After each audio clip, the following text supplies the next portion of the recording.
और आप देख रहे हैं डिबेट का सबसे प्रामाणिक और लोकतांत्रिक नंबर 1 शो दंगल। आज सासाराम से दिल्ली तक दंगल है। राहुल गांधी की वोट चोरी वाले आरोपों पर आज चुनाव आयोग ने जवाब दिया है।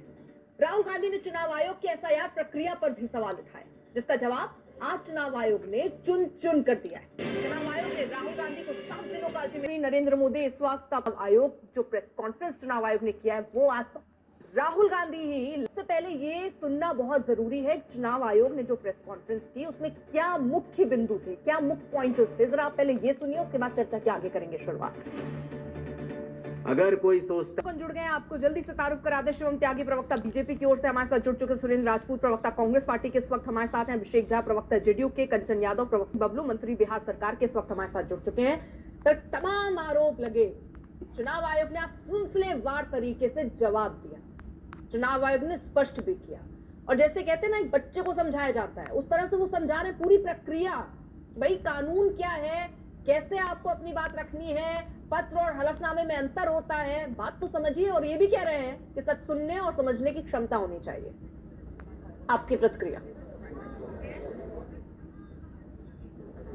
देखिए अर्पिता जी, जिस तरह से कांग्रेस के लोग और खास करके आरजेडी के लोग इस राज्य में भ्रम फैलाने में लगे हुए हैं, इनका मुख्य मकसद है जो बिहार में चुनाव है और इस चुनाव में हम कुछ हासिल करें, इनके पास जनाधार नहीं है। पूरी तरह जनाधार इनका खिसक गया है और सबसे तरफ से अभी तक कोई क्लेम ऑब्जेक्शन नहीं आया है। आप लोगों की तरफ से कोई ऑब्जेक्शन या क्लेम गया था चुनाव आयोग की तरफ से, ये स्पष्ट कीजिएगा। और सर दूसरा सवाल इसी में मैं जोड़ दूं, दूसरा सवाल सर सुन लीजिए। दूसरा सवाल मेरा ये है कि वो ये कह रहे हैं कि सब आरोप, आप लोग भी तो आकर ये कह रहे हैं, कई आपने भी प्रेस कॉन्फ्रेंस की है जिसमें खामियां, और आपने ठीक है उन पर निशाना साधने के लिए, यानी विपक्ष पर निशाना साधने के लिए भले प्रेस कॉन्फ्रेंस किया हो, लेकिन आप भी तो तय प्रक्रिया के साथ आगे नहीं बढ़ रहे।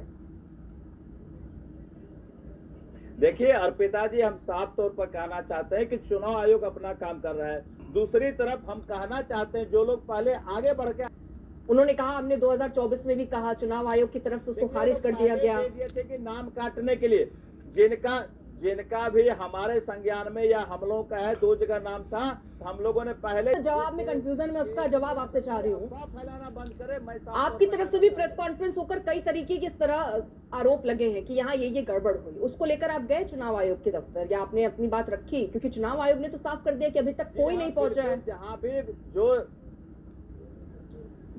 जहाँ भी जेन्युइन वोटर का नाम अगर कहीं गड़बड़ी से कट रहा है तो उनका नाम जुट भी रहा है। जो पेपर मांगा जा रहा है वो पेपर अगर दिया जाता है तो निश्चित रूप से उनका नाम जुट रहा है। हम लोग ने भी कई लोगों का नाम जुड़वाया, जहाँ पेपर मांगा गया चुनाव आयोग से हम लोग पेपर भिजवाए हैं, नाम जुड़ा है। ऐसी कहीं कोई गड़बड़ी नहीं है, किसी को परेशान नहीं किया जाता है। लेकिन सिर्फ और सिर्फ आरजेडी कांग्रेस के लोग भ्रम फैलाते हैं कि नाम कट जाएगा, विरोधी का नाम कट जाएगा। ये लोग मुद्दा विहीन है, इनको लगता है कि चुनाव में हमारा सफाया होना है। ठीक है, एक रिएक्शन राहुल गांधी पर दीजिए कि शाहरुख ने कह दिया कि अगर आप 7 दिन में हलफनामा दीजिए या फिर आप